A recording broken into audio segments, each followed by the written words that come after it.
Or through no discernible competence on your part, falling into the ideal job or career you've always dreamed of, or being a lucky enough driver, as I have been for more than 44 years, to never have as much as a fender bender. What are the chances of such good luck? Abundant grace comes our way whether we deserve it or not. We must never forget that. And we most certainly, of course, do not control most of the unpleasant events and difficult outcomes that come our way, like developing, as many of us do in our lifetimes, a life-limiting or life-threatening illness, or injuring yourself badly from a stupid fall at home. They're always stupid, aren't they? Or having a marriage fall apart despite your best efforts, or losing your job, as so many here in Michigan have, due to global economic conditions beyond our control, or having a son or a daughter or a brother or a sister in trouble with drugs or mental illness.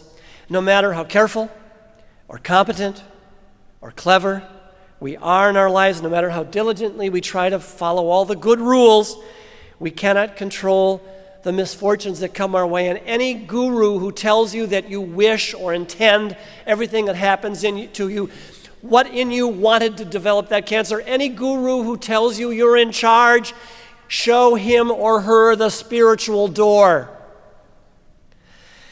In this life, just like on the Calcutta golf course, weird, wild, woeful, wonderful things happen for both good and ill. And the sooner, like those golfers, that we accept the fact that we are not in charge, the sooner we can move ahead to finish the game well. And I would pause here, the third point I want to make this morning, about another crucial observation.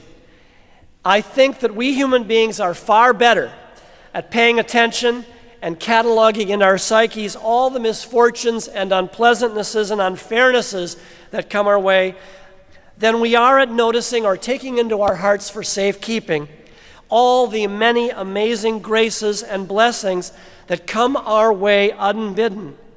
Let me speak personally for a moment. I am a really cheerful, optimistic kind of guy. Fred, am I a really cheerful, optimistic kind of guy? Oh, yeah. Yeah. My spouse hates it at 6:21 when I get up every morning, ready to go and read the newspaper and all the rest. Leave me alone. I'm a really happy guy. But nonetheless, because I'm human, I know that in my daily routine, I am quick to notice and grumble to myself and complain to others about, like the spiritual fitness reading this morning, about anything that random that is difficulty, like the toilet handle that snapped off the other morning on the downstairs toilet for no discernible reason, or the flat tire. I commute to work every morning on a bike 11 miles up. The flat tire I had, it was underneath the Whitehurst Freeway, saying to myself, underneath an overhanging freeway, gee, I haven't had a flat tire in months. Or the chronic knee pain, and arthritis that now crimp my style. I'm coming up on a double knee replacement. Lord be with me. Or the unexpected weekday interruptions that prevent me and my own ministry from getting done the plan that I had for the day. I notice and complain it every time some monkey of everyday life tosses my ball into a rough. I'm better at noticing those kinds of things. And what's more, despite my best efforts to spiritually and emotionally notice all the good breaks and blessings that come my way, I am more reluctant, as a rule, to realize how very lucky and blessed I am. The breeze that is so often at my back, the kindness and courtesies that come my way from strangers, the beauty of the natural world around me, the embrace of a delicious night's sleep. I'm not as good at noticing these things as I am the complications. Every time I get a bad chest cold or a sinus infection, I say to myself, if I could only feel normal again, I'll never take this for granted. And as soon as I feel better, guess what I take for granted? Why do I not regularly and spontaneously whistle cheerfully in my own heart for all these wondrous little monkeys which keep my life right on the fairway most of the time. I'll bet you anything that, just like me, the golfers in Calcutta were better at cursing at the monkeys who dropped their balls in the rough than they were thanking the monkeys who dropped their ball right near the pin. I'll bet you $1 million. And so the spiritual question I pose for your consideration at Fountain Street this morning is, how are you doing in cataloging in your psyches the abundant grace and the difficulties in your life? How are you doing in the balance? How good are you at keeping perspective on the grace and the difficulty of your own life? How are you doing? And then I come to the fourth point about this story. Something very important, I think, for us to remember about grace and difficulty in our lives. Recent studies about human happiness conducted by psychologists at Harvard and elsewhere, many of you, I'm sure, are familiar with some of this study. There have been a lot of articles and books about it.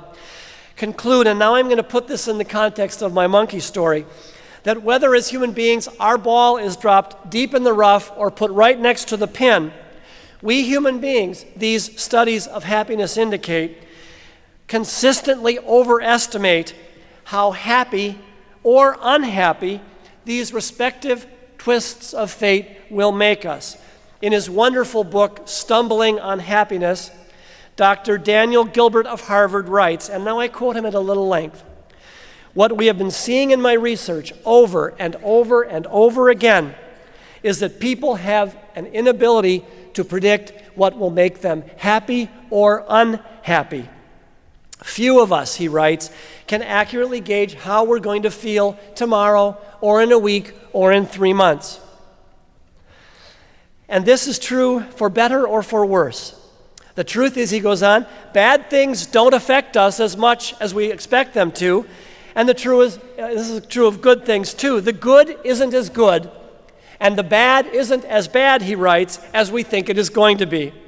Our research simply says that whether it's some gloriously pleasant event or a difficult one that comes into our lives, both will matter less over the long term than you think they will in terms of your happiness or unhappiness." And why is this? Well, he writes, and here's the key word, "This is so because human beings adapt very quickly to either." And then he writes, this is a curious sentence, "So the good news is that going blind is not going to make you as unhappy as you think it will. And the bad news is that winning the lottery isn't going to make you as happy as you think it will." And why is this? All the behavioral scientists studying happiness agree. We human beings, and now I quote them again, are generally unable to realize that we adapt pretty well to new circumstances, to new information about our lives. We seem unable to predict that we will adapt to either joy or sorrow. Isn't that interesting? We're lousy predictors of our own hearts.